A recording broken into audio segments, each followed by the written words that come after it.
are here. What's going on, everybody? Welcome to this week's episode of the Lopes Goes Last podcast.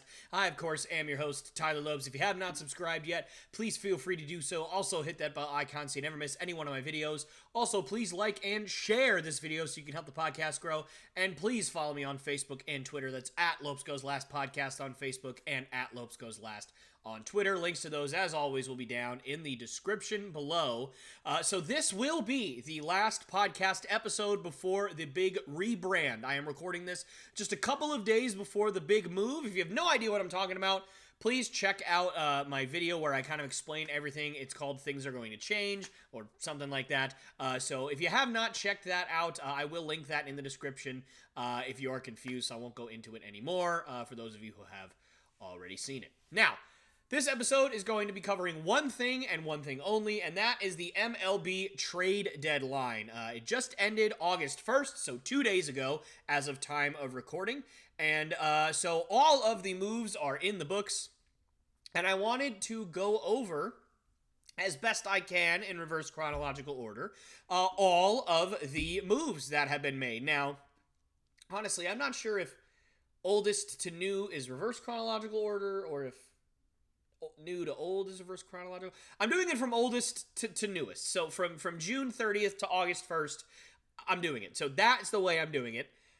Sorry for not knowing which way is chronological and which isn't. In order of the date that they came on from oldest to newest. That's what I'm doing. So that's what I'm going to be focusing on today. And that's really going to be it. So I'm not sure how long this is going to be. You guys obviously are going to know before I am. Well, not before I am, but, you know, in present time, you guys watching this will know how long it is, and we'll see once I edit it. So, yeah, let's get things started. First move I want to talk about happened all the way back on June 30th, and at this point, honestly, you guys would be forgiven, for forgetting about this. So it was Aroldis Chapman was acquired by the Texas Rangers from the Kansas City Royals in exchange for left-handed pitcher Cole Reagans and outfielder Ronnie Cabrera. Now, if full disclosure, right? If you guys think I'm gonna know all of these prospects and their backstories, I hate to break it to you, but I don't. I wish I would. I wish I had that much time.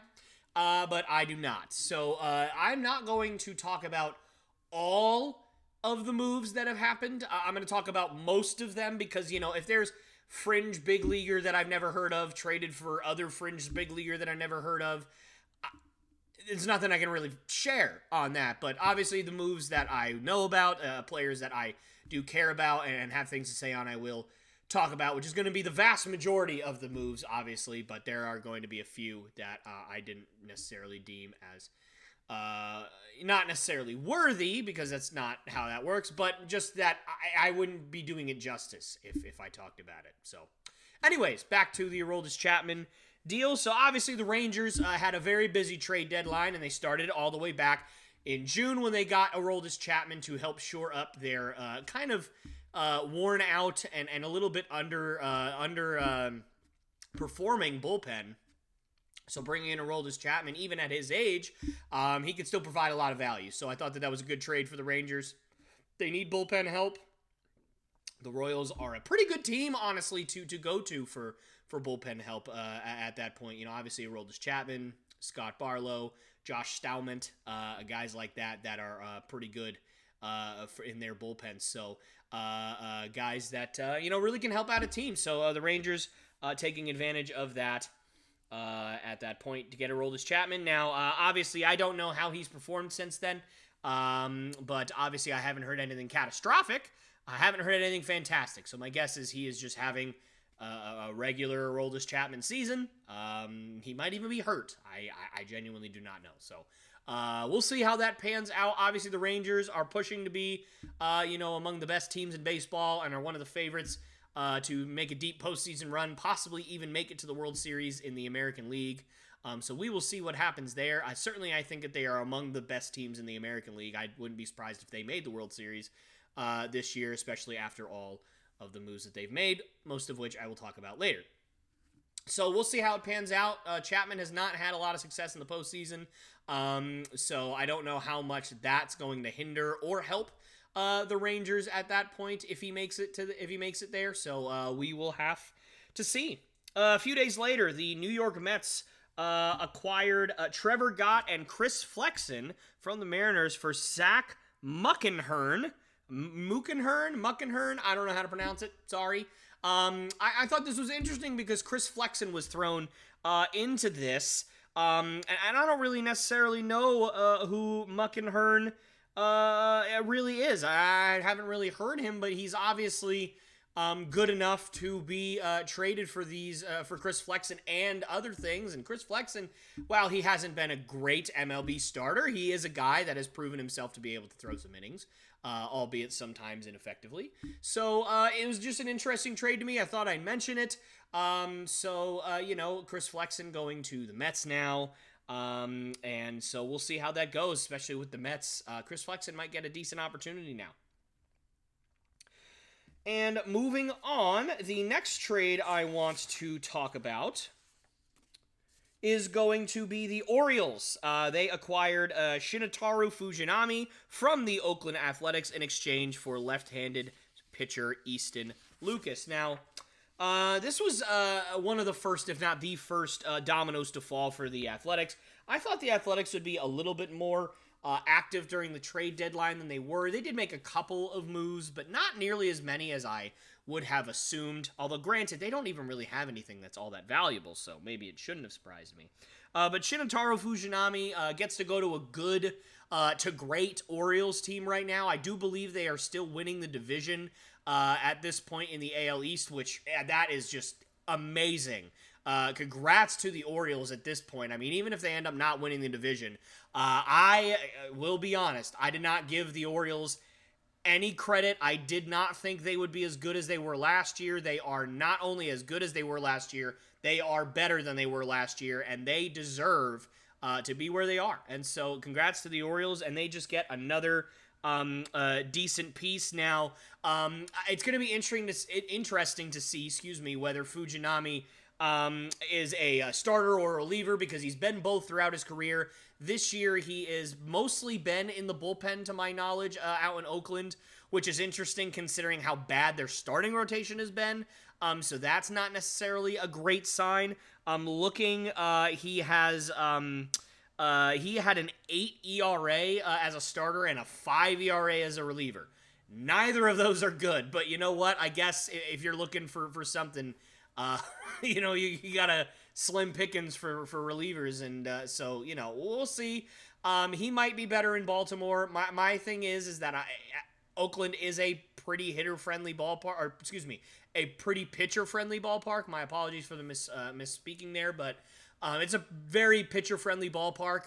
And Baltimore, while they have made strides to make it a little bit more pitcher-friendly the last few years, moving the left field fence back and raising it up a little bit, it is still much more of a hitter-friendly ballpark than Oakland is. So that doesn't really necessarily make me feel great about it, but the Orioles are also a better team than the Oakland A's, so we'll see. But quite frankly, as a pitcher, I'm not sure how much difference that makes outside of the culture and the catcher that you're with. I think that as a pitcher, you do have control over what the game is for the most part.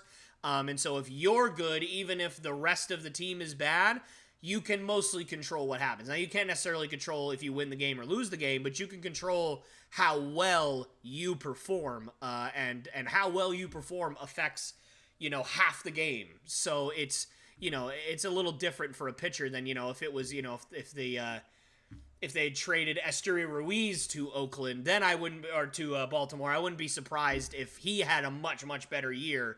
But for a pitcher, if he's at a pitcher-friendly ballpark, even with a bad team, and he moves to a hitter-friendly ballpark, even with a good team, that doesn't necessarily make me feel like he's going to perform better. He might. I don't know. We'll see what the coaches over there are able to do with Fujinami, but I wanted to mention that. Next up, Genesis Cabrera moves from the Cardinals to the Blue Jays in exchange for a minor league catcher, Sam Hernandez. Cabrera has not had a good year. He was designated for assignment. I thought, honestly, that he had a bright future a few years ago, and really it just has not panned out. Again, he was designated for assignment. He's he's got good stuff. He's got 38 strikeouts in 32 innings this year. So, he's got strikeout stuff. That's over 1 strikeout an inning. That's pretty darn good. But, yeah, gives up way too many home runs, way too many walks. It just has not been good this year. And, Hernandez, he was a catcher that was drafted in the 14th round. He's not hitting particularly well. But you know what? The Blue Jays, quite frankly, their bullpen just needs help. So maybe Genesis Cabrera can find something out in Toronto that he's not getting in St. Louis that may be able to help him. On the 24th of July, the Braves acquired bullpen pitcher, or relief pitcher, Pierce Johnson, from the Colorado Rockies in exchange for Victor Lodnick, I think, and Tanner Gordon. I can't read. I can't really necessarily read that, so forgive me if I mispronounced that name. But Pierce Johnson, obviously, I always like to say that when you have a pitcher that's in Colorado, I don't know much about him, and that's not because I don't care about the Rockies. It's just because you can't trust any statistic that you see pitching-wise in Coors Field, because, you could have a guy that has a really effective pitch set, but the pitch set doesn't work at all in Colorado, like a Wade Davis. Wade Davis was dominant in Kansas City, and then as soon as he went to Colorado, his pitches basically stopped being as effective as they usually were, just because the air consistency is different, the spin on the ball is going to be different, so his stuff just didn't translate to Colorado as well. So, looking at Pierce Johnson, he had a 6 ERA and a 1.85 whip. I mean, neither of those are good. I mean, those are horrible numbers. But I can't really trust that because, again, that's in Coors, so, you never know what his stuff is going to do in terms of translating to another team. So we'll see what happens there. The Braves do need some more relievers, so, you take your chances where you can. So I'd say that was a pretty decent move by the Braves there. Next move I want to talk about is the next day, July 25th, the first Boston Red Sox trade, and I think I covered this in a previous video, but just in case I haven't, I'm going to cover it again. The Red Sox traded Kike Hernandez to the Dodgers in exchange for Nick Robertson and Justin Hagen, both minor league pitchers. Neither of those pitchers really stand out to me. But look, Kike Hernandez has been very bad this year. He's hitting 220, 280 on base, 320 slugging, and he's been injured for some of the year as well. But he can play all of the diamond: short, second, center field, any of the corner outfield spots. He can play third. He could probably play first. I haven't seen him do it, but he probably could if he wanted to. He can really just do whatever he wants defensively on the field. Those two relievers, I don't really know much about them. From what I understand, they're fringe big leaguers that could slide into the bullpen now, or next year with a little bit more development. So we'll see if either of those guys end up panning out.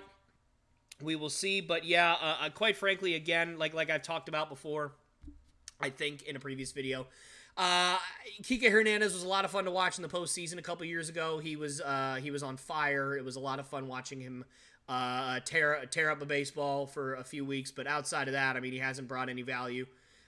He's been a decent defender out in center field, and for like a couple of months of his first year in center, he was one of the best defensive center fielders in baseball, which is nice. But again, I think where the Red Sox are at, they just had no need for him. I think with Jalen Duran breaking out this year, being the everyday center fielder, and Trevor Story coming back, I just don't see any reason for Kike Hernandez to be on the team at this point. He's not going to be an everyday player. So if he's not going to be an everyday player, you might as well go trade him to somebody who's going to be a contender. Not to say that the Red Sox are not not in contention for a playoff spot, but being realistic, it's much more likely the Dodgers are going to make it to the World Series than the Red Sox this year. So Red Sox might not even make the postseason, even though they're probably going to end up above 500 this year. So we'll see what happens. But listen, Kike did as best he could with the situation he was given, but Boston just was not a good fit for him long-term offensively. And he just really did not play well, much worse than his career numbers. His career numbers were he had an 800 OPS against righties in his career, and I think his OPS against righties in Boston was somewhere in the 700s, low 700s. So just wasn't a good fit. So good to kind of get that contract off the books and send him back to Los Angeles, where he spent his entire career before he got to Boston. Won a World Series with them in 2020, obviously the COVID year. But you know what? Hey, good for him. And I hope that he's happy. I know the Dodgers fans are happy that he's back. So good for them. Next one, Trent Thornton gets sent from the Blue Jays to the Mariners in exchange for a shortstop prospect named Mason McCoy, albeit I don't even know how much prospect he is because he is up there in age. Mason Murphy, 28 years old, and has not appeared in a major league game. So I don't know if prospect is the right word for that, or if it's just minor leaguer now. Who knows? But either way, Trent Thornton, a little bit surprising. He was designated for assignment. And, you know, he really, yes, was he a perfect reliever? No, but his ERA was slightly above 4. You know, with the way the Blue Jays bullpen has been, I'm not really sure why he was released. Now, you know what? I don't watch the Blue Jays every day, so I might not be there. You guys might know a little more than I do on that, but, you know, just interesting to me, so I wanted to bring it up. It is kind of a minor move in hindsight because, you know, I'm not even sure Trent Thornton's going to make any kind of difference for the Mariners this year or in the years to come. But I wanted to mention that because I just thought it was odd with the way the Blue Jays bullpen has been over the last few years to release him. And, I mean, yeah, I guess they got a something in return for him. But, I mean, how much is a 28-year-old shortstop who's never played a game going to really make? I mean, I don't know. Next one, a little bit more of a major move. Jorge Lopez gets acquired by the Marlins from the Minnesota Twins for Dylan Floro. So basically a reliever swap between the Marlins and the Twins. Second Lopez to be traded from the Marlins to the Twins over the last few days. Or actually, you know what? Other way around. Because Pablo Lopez, or Jorge Lopez, I should say, got traded to the Marlins from the Twins, whereas Pablo Lopez got traded from the Marlins to the Twins. So, yeah, I don't know if I said that right at all. But either way, one went from the Marlins to the Twins. The other went from the Twins to the Marlins. So two different things there. But either way, the second trade involving the Marlins and the Twins that had a major Lopez in there. So, yeah, I think this is a win-win. I think both guys really have struggled in their roles. You know, we'll see what happens. But I will say, Jorge Lopez, I think he was an all-star last year, wasn't he? 2022? I feel like with the Orioles, he made an all-star team as a reliever. So, you know what? Hey, Marlins are looking to push for a wild card spot. So, you know, get yourself somebody that can hopefully shore up that back end of the bullpen over there in Miami. So, good for them. And then Dylan Floro, you know, has had also a not great year. 4.5 ERA, 39 and 2/3 innings, you know, 1.5 whip. Good, decent strikeout per 9, 9.3 per 9. But, you know, I think both guys have kind of struggled in their roles this year. So I think this is kind of looked at as hopefully a win-win for both teams. But obviously, I'd say Jorge Lopez, a little bit better of a player than Dylan Floro at this point, or at least higher potential. So we will see. Both guys have a good amount of Major League experience at this point. So I would say this. Hopefully, this ends up being a win-win for both teams. But for the Marlins, who are pushing for a postseason spot, I think it was nice to get a guy who probably has a little bit more potential to help you in the postseason than Dylan Floro might. Next trade that I want to talk about today is going to be the Dodgers acquiring another shortstop. And I did, by the way, talk about the Kike Hernandez trade because I had a Dodgers video that I did just last week or 2 weeks ago, whatever it was now. So go check that video out. And the reason that popped into my head is because this was the second trade that I talked about in that video, and I just remembered. So the Dodgers acquired another shortstop, Ahmed Rosario, in exchange for Noah Syndergaard and cash. Which I think, you know, a couple of years ago, if you'd have said that sentence to me, I'd have laughed so hard. But Noah Syndergaard, really, really fallen off. Too many injuries. Hasn't been able to stay healthy. And even when he has been healthy the last year or so, he has just not been the same Thor that we were used to. So, again, the Guardians at this point, I feel like they are just in limbo right now. They don't know what they want. They don't know whether they want to contend. They don't know whether they want to just rebuild. It's just been difficult. They traded Francisco Lindor because they weren't very good. But then they kind of went all in last year because they were winning the division, and they got destroyed in the playoffs. And now this year they are not very good either. And so are you rebuilding? Are you not? Okay, so you just traded away Ahmed Rosario, has been very good for you because you're taking a big contract to get some money back and stuff like that. Are you going to trade Shane Bieber? Well, we already know the answer to that because the trade deadline's out. Are you going to trade Jose Ramirez? We already know the answer to that because the trade deadline's out. So, they're not... I don't know what the Guardians are doing. I don't know what they want to do. I don't know where they're at. The Guardians are weird. I just don't understand what their philosophy is right now. I don't think trading for Noah Syndergaard really is going to do anything at this point, but you know what? Who knows? We'll see, but just a weird trade. Dodgers got another shortstop. I already talked about it, so I'm not going to go super in-depth on that one, but again, another guy for flexibility for the Dodgers, so fair enough. Next trade, this is a big one. So the Los Angeles Angels acquired Lucas Giolito and Reynaldo Lopez for Kai Busch and Edgar Cuero. Kai Busch is a lefty starter, I believe, and then Edgar Cuero is a catching prospect. Two really good prospects in the Angels organization, and this is a big gamble for the Angels because they don't have a lot of great pitching prospects. They haven't had a lot of great pitching prospects, and Kai Busch is one of them. Not anymore, though. He's now on the White Sox. So, I think the return that you got for him, though, Lucas Giolito is a really good pitcher. He did not pitch like it the other night. He got beat up pretty bad. I'm trying to remember who they played, but it's not coming to me right now. So, this is a gamble for sure. I'm not sure if it's going to work out for the Angels, but you know what? They're trying to get some talent around Shohei Ohtani and Mike Trout, so I'll let them be and hope it works out. But, and Reynaldo Lopez and Lucas Giolito traded for the second time together in their careers. They were traded from the Nationals to the White Sox in exchange. Was it Adam Eaton? I don't even remember who the heck it was that they got these two guys for, did the White Sox. Who the heck? I feel like it was Adam Eaton, or it was like some other outfielder that has a similar name. I'm blanking right now, but either way, it was somebody like that. So, the second time that those two have been traded together. So, interesting that they're just kind of following each other wherever they go in packages. So, fun stuff there. And I hope Lucas Giolito and Reynaldo Lopez, because you never know, he could turn it around maybe. I hope they make a difference for the Angels this year. Brewers, next up, they acquire Carlos Santana for Johnny Severino, old, basically minor major leaguer at this point.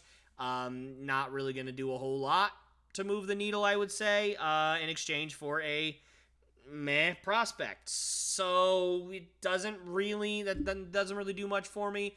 I would say that the Brewers are at least doing something at the deadline that's not confusing. I mean, they at least got somebody to come in and be a locker room leader that can play some innings at first and DH and do all that stuff. So, yeah, we'll see how that goes. They're really, they've struggled a lot this year for first base.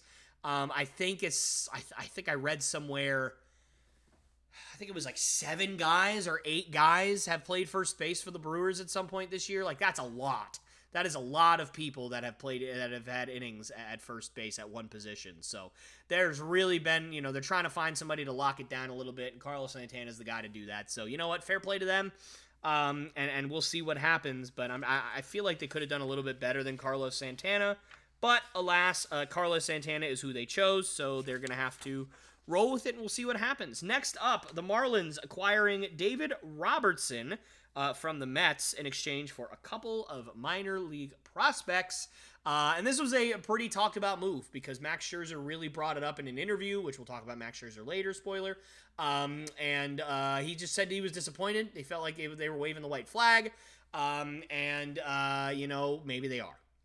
So, again, spoilers. So, Robertson, I believe he's been the de facto closer for the Mets this year, despite because Edwin Diaz has been injured. He had a ERA of just above 2 and a whip of 1 flat, which is really good. Both fantastic numbers. I do not know how old David Robertson is, but I feel like he's been around forever. He's got to be in his mid to late 30s at this point. I mean, he's still so effective, which is just amazing to watch. I would say that's really, really nice for the Marlins. Excuse me. I think this is obviously the first domino for the Mets because we're going to continue to talk about the Mets throughout the rest of this video because they made several big moves. Another big move that I talked about already, so I won't go into it huge, but I do want to mention it here. Dodgers acquire Lance Lynn and Joe Kelly from the White Sox in exchange for Nick Nastrini, a pitcher, another pitcher named Jordan Leisure, not sure how that's pronounced, and then outfielder Trace Thompson. Talked about that already. Trace Thompson, the brother of Klay Thompson of the Golden State Warriors. The Dodgers, I think they got a good pitcher there. Their pitching staff has been... we kind of look at the Dodgers as like dominant pitching staff, but this year I think they've hovered around average. They've struggled a little bit more than they usually have this year. And Kershaw has been out for a lot of the year. Obviously, Buehler's been out for most of the year. So getting a guy that can, at the very least, eat some innings for you is going to be good for them. Save that bullpen and just try and get some more arms out there if you're the Dodgers. So I think this is a shrewd move by them. And then obviously Joe Kelly is a guy, I think he's played for the Dodgers before already, so he's going to be familiar with everything out there, and a guy that can be a pretty effective arm in the middle or even in the back end of your bullpen if you had to do it. You definitely have worse options there. Next trade, Kendall Graveman being traded from the White Sox to the Astros in exchange for catcher prospect Corey Lee. Now, all of you MLB The Show fans will know that Corey Lee has been a dog in the show for the last, 3 years. He's a guy that either has A potential or B potential, and he can play catcher, and he can play, 6 other positions. So he's a guy that, is a pretty valuable trade piece if you can acquire him in the show. But obviously, this is not the show. This is real life. So I would say this is an interesting trade. Because Corey Lee, I think at this point is really on the verge of making the major leagues and having a big impact. I know last year he got called up and he didn't do well. He hit 150 in a handful of games. I don't know how many it is. And Kendall Graveman is a really good reliever. He's got a 3.13 ERA in 23 innings this year. And in the postseason is where he really shines. He's got a 1.6 ERA in the postseason. So, I understand wanting to acquire him, but again, another really good catcher prospect going over to the White Sox. I would say that this is going to be very interesting. We'll see what they do with Corey Lee, and we'll see how Kendall Graveman goes to say how he does it with the Astros. I feel like it's going to be really well. Because guess what? He's already been traded to the Astros, and he already did really well for them in the postseason when he was on the Astros the first time. So, hey, I like to think that the Astros know what the heck they're doing, especially with the later move that I'm going to talk about.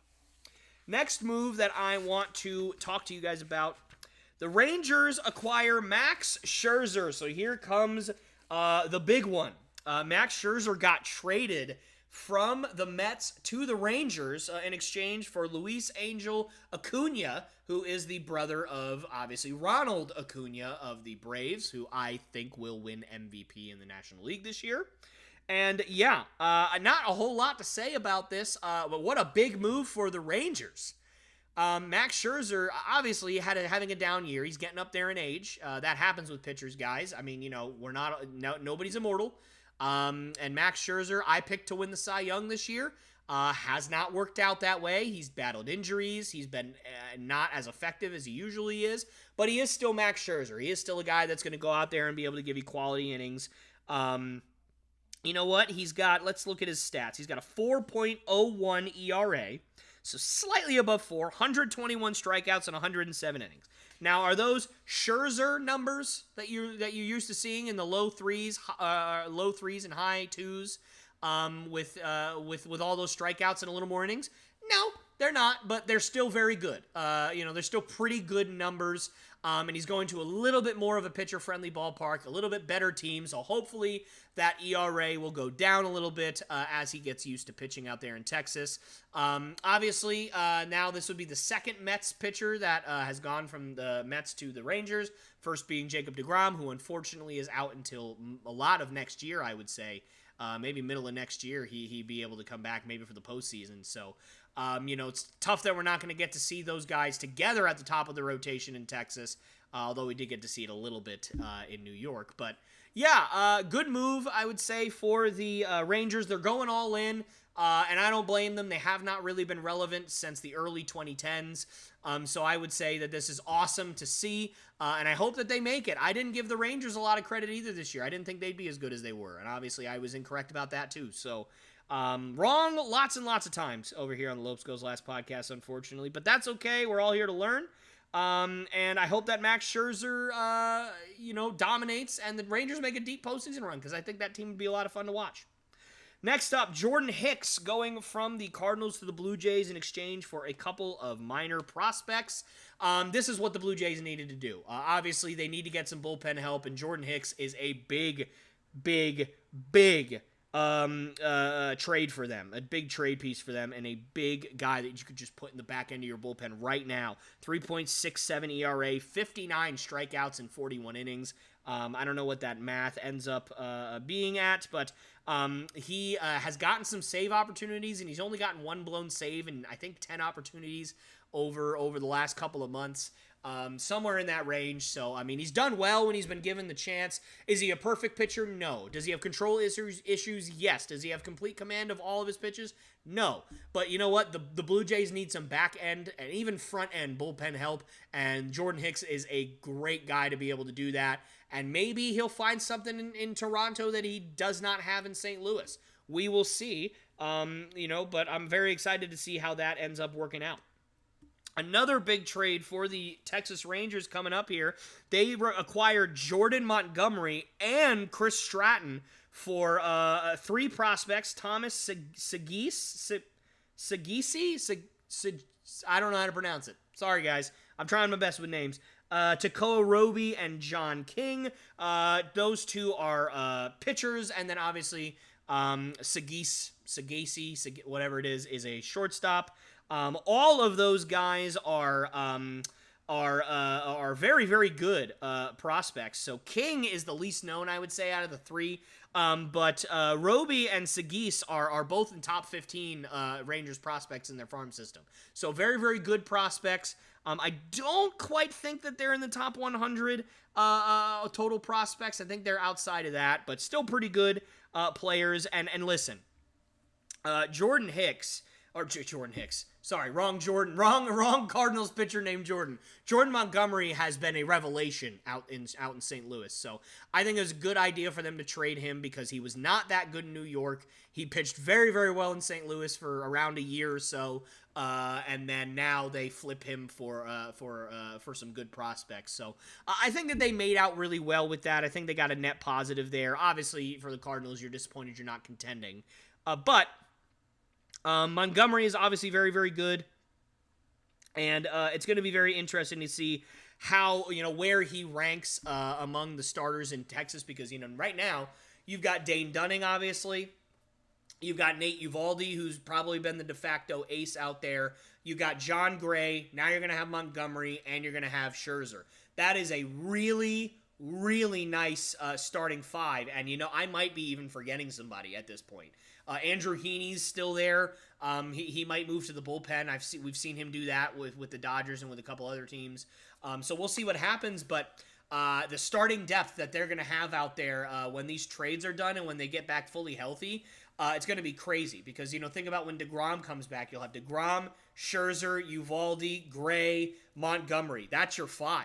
And then Dane Dunning can probably move back to the bullpen, even though he's been great this year when he started. And I don't even know if did I say John Gray in there? Uvalde, Scherzer, DeGrom, Montgomery. I guess, yeah, maybe Gray would be the 5th starter. I mean, John Gray's your 5th starter. That's a heck of a rotation that you've got going on there. And who knows? Maybe you've got some pitching prospects down in your minor league system that are ready to come up soon. So you never know. So we'll see how that goes. And I'm very, very excited to see how that goes. Again, the Rangers are really an exciting team. I'm very, very, very interested to see how far they can go this year. Next one, I think a bit of an underrated move that the Angels made. C.J. Cron and Randall Grichuk moving from the Rockies to the Angels in exchange for Jake Madden and Mason Albright. Again, a couple pitching prospects. I don't know if I'd be trading away all these pitching prospects if I were the Angels. Although they did draft, I think it was 2 years ago? Was it 2 years ago or 3 years ago that every single draft pick that they made, like all 30 rounds or whatever, were all pitchers. I mean, it was just crazy how many pitchers they drafted. So maybe they have a few to give away. But 2 really good bats, I would say. C.J. Cron, veteran presence. He's about 31, 32 years old right now. And, he's done really, really well for himself out in Colorado. Obviously, Colorado is Colorado, so you never really know how that's going to translate, especially in L.A. It's more of a hitter. I keep botching that, guys.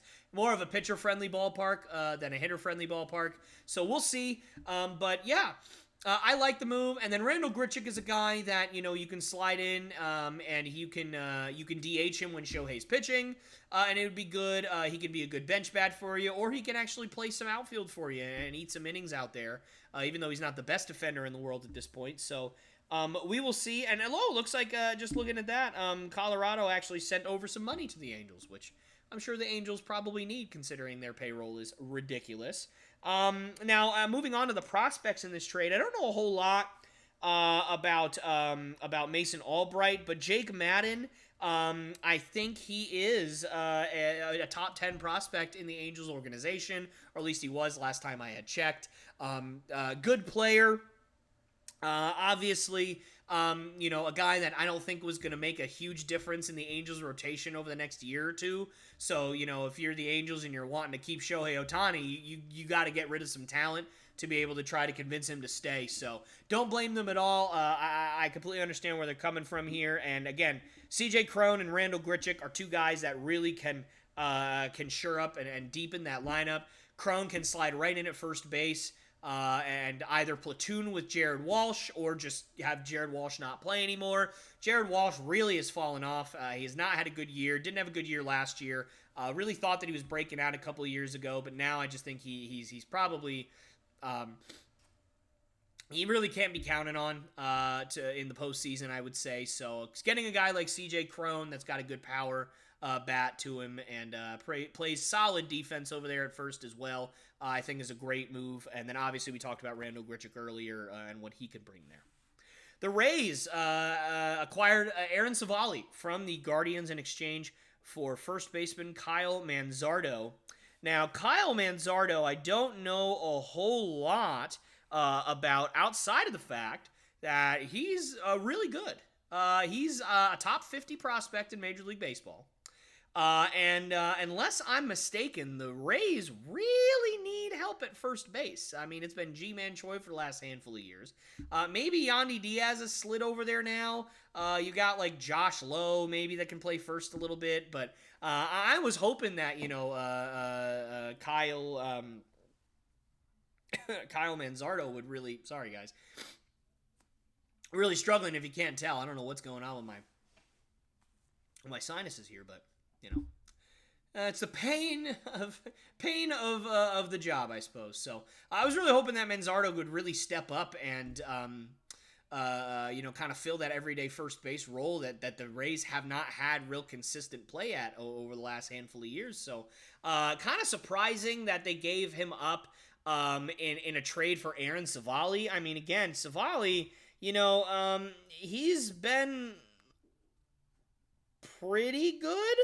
But I don't know. I just he's had a good year. I think he's got an ERA in the twos this year, but this is really the first time that he's had a year like this, as far as I know. So I don't know if I'd have given up such a highly touted prospect for a rental like that. But the Rays are trying to push to win the division. So if they felt like that's what they needed, I get it. But not my favorite trade of the deadline. But you know what?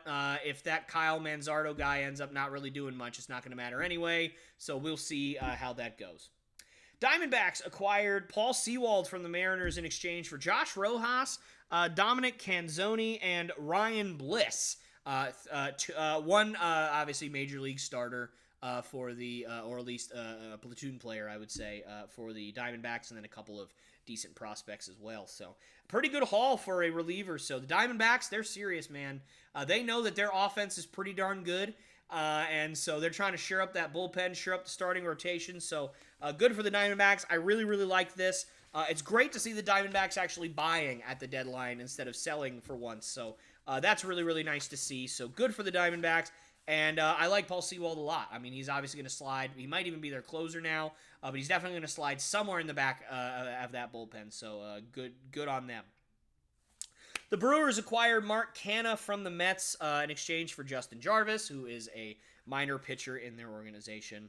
So Mark Canha, last year of his deal, Mets had really no reason for him. They have way too many corner outfielders at this point. I don't hate the trade. Brewers getting another bat for their bench, or even to slide in and play left field or DH for them. So we'll see. But I think this is a solid move to help with the depth. Nothing too crazy, so I think it was pretty good. One move that I really did think was a little confusing was the Cubs acquiring Jeimer Candelario from the Nationals for Kevin Made and DJ Hers. Now look, I know that the Cubs have a better run differential than every other team in that division, and I know that the Cubs have been playing very well in the month of July. But I'm not sure if I'm the Cubs that I should be trading away prospects right now. Now, I don't know if Jeimer Candelario I don't think he's signed on a long-term deal, so you're literally just getting him for a rental. So unless you are convinced that what he has been doing in Washington this year, which has hit like 300, which is really good, obviously, unless you're banking on the fact that you convince him to stick around and then he can be your third baseman for the next couple of years, like I don't see what the purpose is of this, because unless I'm mistaken, are the Cubs even in contention for a wild card spot at this point? I'm not sure. They might be, and I just might have missed it. I know they've been playing well, so I'm sure that I bet you they're probably not third in the division anymore. They're probably second. Maybe they're even at the top of the division. I'm not sure, but not my favorite move of the deadline. Again, I like Jeimer Candelario. I really, really thought that he would go to more of a contender. That could use the bat, could use a third baseman that can maybe shore up their lineup, or maybe just be a bench bat or a platoon guy on like the Blue Jays or something like that. He could spell Matt Chapman a little bit, if I'm trying to think if there's a contender that needs a third baseman, but I'm not really coming up with it off the top of my head, I guess. So, I'm just blanking, but maybe even the Diamondbacks could have probably used him, honestly. Maybe the Dodgers could have used him. I don't know. So, just a few other teams that I thought maybe should have got Candelario, but obviously he's going to the Cubs. So we'll see how that turns out. Just not my favorite trade. Don't hate it, though, but just not my favorite. Giants then acquired A.J. Pollock for utility man Mark Mathias, I guess they got Mark Mathias. I don't know who Mark Mathias is, just to be honest with you. I've never heard of him. He's apparently a utility player. No idea. I know most of these other players, don't know who he is. So my apologies there. For a player to be named later. So we don't know the full details of the trade yet. So obviously the Giants making some minor moves, trying to stay relevant in the NL West. Don't think it's going to work, but I wanted to mention that move just because I think A.J. Pollock deserves a little bit of respect just for, how long he's been around and everything he's done, and so he's moving again. at the trade deadline, hopefully to help shore up another team.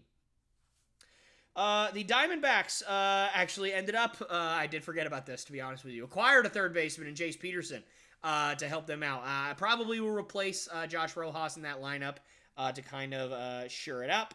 And we will see. Now, Peterson has been the everyday third baseman out there in Oakland, which has been nice to see. He hasn't really had that opportunity, quite frankly, in the major leagues. He hasn't really done all that well. But at the same time, he's on a bad team, and he's playing in a hitter. Oh, God, it's the third time I've done that. A pitcher-friendly ballpark. So, we'll see how that translates to Arizona, which is also stereotypically a pitcher-friendly ballpark. I got it right that time. So we'll see what happens, but I wanted to mention that to see how that will go. And then a few minor moves, over the last, couple of days on August 1st that I won't talk about here. But the major one that I do want to talk about is the Rays acquiring Alex Jackson from the Brewers for Evan McKendry. Now, not necessarily a major move, obviously, but I think Alex Jackson could be a guy that may be able to step in the postseason and catch some games. I think he could be a sneaky move for the Rays because, looking at his statistics here, Alex Jackson, he's hitting 286 in AAA right now. I mean, that's not a bad batting average. So, we'll see if that can translate to the majors, but I know the Rays need some help with their catching their catching situation. I don't know why I almost blanked on the word situation there, but they need help with their catching situation. So I think this was a decent move there. The Red Sox, another move from the Red Sox. They acquired Luis Arraez from the Brewers in exchange for Bradley Blaylock. Now, Luis Arraez, formerly one of the best prospects in baseball, just has not been able to put it together. His bat is just not there. He's battled a lot of injuries. And so we will see how it goes. He's hitting. He came back in June and hit 145 in how many games is that? 20 games? Good grief. That's bad. That's real bad. So we'll see how it goes. He's going to be in our minor league system for a little while. Could be a guy that can come up and maybe play first for us or eat some innings at third when Rafael Devers needs a day off, something like that. So you never know. Decent, just swap of guys. Blaylock, he's had a good year this year. He's got an ERA right above 2 in AA right now. I think it's AA. It might be high A. I don't remember, but we'll see. Arraez, I think, is more major league ready than Blaylock. And Blaylock was a 32nd round pick, so I'm not super worried about losing him, to be honest with you. So we'll see what happens. But who knows? Maybe the guy can start burgeoning over there in Milwaukee. Next trade is the Dodgers acquiring Ryan Yarbrough from the Royals in exchange for Devin Mann and Derlin Figueroa. So Ryan Yarbrough, formerly of the Rays, now obviously this year on the Royals after just some injury-plagued seasons out in Tampa. He had a pretty decent couple of years over there, but then just injury bugs hit him, and then he came back and he just wasn't as effective as he was. But Yarbrough, has done better lately. But he still has an ERA well over 4. But his month of July was better, so the Dodgers may be trying to take some recency bias there and hopefully get a guy that can be a long reliever for them, or maybe even a starter, eat some innings. But I think mainly Ryan Yarbrough at this point will probably be used as either your 5th starter or a guy in the postseason that can come in when your starter struggles, and he can very easily eat 3, 4, 5, even 6 or 7 innings possibly for you. So I think that's a shrewd move from the Dodgers and didn't have to give up a whole lot to get him. So good on the Dodgers there. Braves acquiring Brad Hand from the Rockies in exchange for another pitching prospect named Alec Berger. Brad Hand, very old, like absurdly old. So it's going to be interesting to see how he does in Atlanta. But you know what? You can never have too many arms in the Braves. We've talked about it on this channel before. They have a lot of injuries that they're dealing with right now. So don't blame them at all for wanting to trade for some more lefty relievers. But Brad Hand, we'll see. He's got an ERA above 4 this year, but again, that's in Colorado, so you can't really judge a book on its cover with that. So we'll see how that translates for the Braves. Padres acquire Garrett Cooper and Sean Reynolds from the Marlins in exchange for Ryan Weathers. This is a weird move to me. Ryan Weathers used to be one of their best pitching prospects. He just has not been able to put it together at the major league level or at the minor league level, quite frankly. And so, they move on from him. So the Marlins maybe will be able to get something out of him. And they have a lot of interesting pitchers over there in Miami already. So we'll see if Ryan Weathers will be eventually added onto that list if he can get things figured out there in Miami. Next trade is going to be the Brewers again, acquiring Andrew Chafin from the Diamondbacks in exchange for a guy whose last name I will not even remotely try to pronounce. I got nothing. So the reason why I wanted to talk about this trade is because I don't really understand why the Brewers wanted Andrew Chafin. I don't see the need. I don't see the fit. And, I don't know. Now, look, he's had a good year, 2.9 ERA. I just don't. I know that the Brewers are trying to hold off in the division, but I don't really think the bullpen is the issue right now. I just don't. Maybe I'm wrong, but I just don't see the bullpen as the main issue on the Brewers. So we'll see how that ends up. Another Marlins trade here and another White Sox trade. The Marlins acquiring Jake Burger from the White Sox in exchange for another Jake in Jake Elder. Kind of a minor move, but I will say that Jake did I say Elder the first time? Eater. Sorry, not Elder. I don't know how to read. That Jake Eater is a good player. Number 4 prospect in the Miami Marlins system right now. Obviously not right now because now he is in Chicago. So Chicago's really cranking out and getting some decent prospects. So they're really embracing the rebuild, which is sad to see because I thought that they were going to be better than they were. But it is what it is. Jake Burger's had a pretty decent year, outside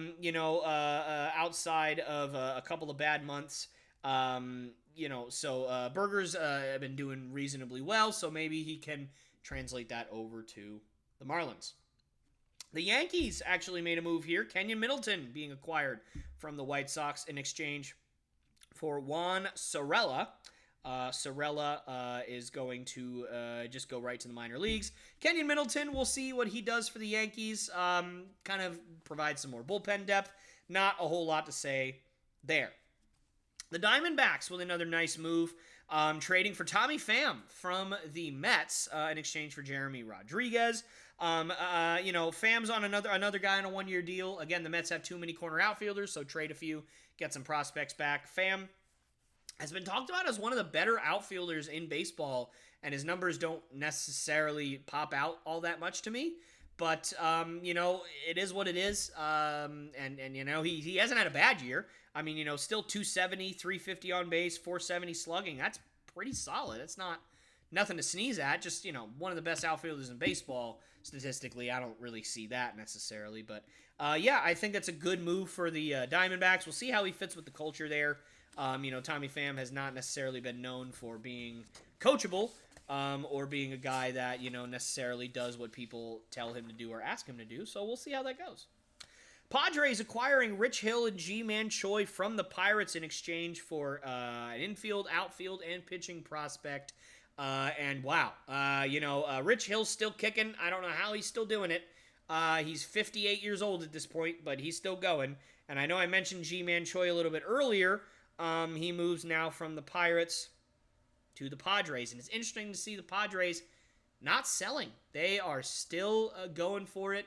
They are still acquiring some decent pieces to try and help them out. But I think, honestly, at this point, it's a little too late. So we'll see how that goes. The Marlins, again, acquire Josh Bell from the Guardians in exchange for Gene Segura and Khalil Watson. So 2 decent players going for Josh Bell. And Josh Bell, unless I'm mistaken, is on a 1-year deal right now. It might be a 2-year deal, but I'm pretty sure it's a 1-year deal. So really, this is a rental for the Marlins. So interesting that they gave up so much. Now, Gene Segura, he's been their everyday third baseman. He would have been a guy that I would have really liked to see a team that I would have liked to see Jamer Candelario go to. I think they really could have used him. But, it is what it is. The Marlins are going to take Josh Bell. He has not had a great year this year, but either way, he does shore up that lineup a little bit more than what they had previously.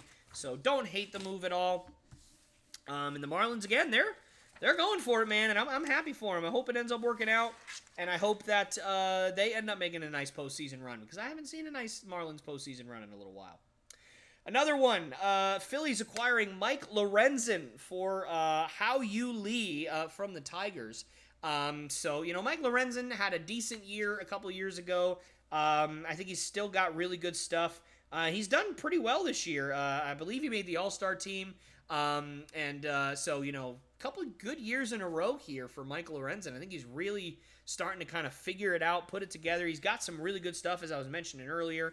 And in July, he's been even better. 1.3 ERA in July. Fantastic. So I think the Phillies did well there and didn't give up a whole lot to get him. They did give up their fifth best prospect, but you know what? The Phillies made the World Series last year. They have a pretty good farm system, so I don't hate the trade. I don't think they gave up too much for Lorenzen there. I'm a big fan of Mike Lorenzen, and I hope he does well in Philly. Paul DeJong finally getting traded from the Cardinals. I can't believe he was still out there. I really can't. I mean, he's been there for forever. Going to the Blue Jays in exchange for Matt Swanson. A great last name there. Bo Bichette's hurt. Obviously, he just got injured a few days ago, and so now Paul DeJong can slide in there and basically just take Bo Bichette's innings at short until Bo Bichette comes back, and then now they have some depth on their roster. So, really nice move for the Blue Jays. I think that really covers them for the rest of the year. I don't know the severity of Bo Bichette's injury off the top of my head, so hopefully he gets back soon, and he can help them make a postseason run. The Orioles acquired Jack Flaherty for a handful of prospects. A good move for the Orioles. It's, again, nice to see them buying at the deadline instead of selling like I feel like they do every year. Jack Flaherty, I think, has had an underrated season. Jack Flaherty had a 4.43 ERA. But he had one start where he only lasted 2 innings and he gave up 10 runs. And he had a start where he only lasted like 3 innings and he gave up 7 runs. If you took those 2 games away, he would have an ERA in the mid to low 3s. So guess what? That's a really good year outside of those 2 blow-up starts that inflated his ERA. So, yeah, Jack Flaherty, I think, will do great in Baltimore, and I hope that he continues to be successful. He's actually pitching tonight as I'm recording this, so we'll see how he does once I check my phone. But, yeah, great move for the Orioles, and I hope that it works out for both him and them because I'm just rooting for him so hard. And the last, but definitely not least, trade that I want to talk about as we're approaching the hour mark of me recording this, the big granddaddy of them all, the Houston Astros have done it again. They have traded once again at the trade deadline, as they did a few years ago, for Justin Verlander, and they got some cash from the Mets in exchange for Drew Gilbert and Ryan Clifford, 2 outfield prospects that will definitely help the Mets out in the long run. Justin Verlander, man, he should have never left Houston. I thought it was a bad idea when he left this year, Houston obviously agreed, and so they traded for him. Last time it worked out pretty well. They won a couple World Series with the guy, so good for them. So we'll see if it works out again. He's obviously getting up there in age. He's not the same guy he once was, but he did win the Cy Young last year, so maybe he is the same guy he once was. I don't know. We'll see what happens. That is a really good trade for them. And again, Justin Verlander, one of my favorite pitchers of my lifetime. Just been dominant for what feels like 20 years. It's just been amazing to watch, and we'll see what happens in Houston. I think he's really going to make a big difference over there, and he probably will be just as effective as he has been. I mean, he seems very comfortable in Houston, so We'll see what happens there. But that's going to do it for me, guys. A lot of trades. Man, that was so many trades. I honestly didn't think it'd be that many. There's so many to go over. Oh, boy. Okay. That's going to do it for me, guys. Thank you guys so much for watching. Let me know what you guys think. What was your favorite trade of the trade deadline? Mine was the Verlander trade, obviously, if you can't tell by my reaction to it. What's your least favorite trade? What do you disagree with me on? What do you agree with me on? Let me know in the comment section below. I'd love to have a chat with you guys. But either way, thank you guys so very much for watching. Keep an eye out, okay? Things are going to be changing around here, and I'm very, very excited. This is going to be the last podcast you guys will see before the rebrand. So hopefully you guys enjoy it. And I, as always, will see you next time. Hey guys, me again. I just want to say thank you so much for checking out the Lopes Goes Last podcast. It means the world to me that you decided to stick all the way to the end. That's super cool. So thank you again. And if you really, really like what you see, I'd love for you to subscribe, like the video, and share it with all your family and friends because, you know, this is my passion project. This is what I love to do, and I really want the sucker to grow. And the only way that that can happen is through you guys, is if you guys can help me out. So again, if you like what you saw, please subscribe, like the video, share with all your friends and family. That's the only way this is going to grow. And yeah, I'll see you guys next time.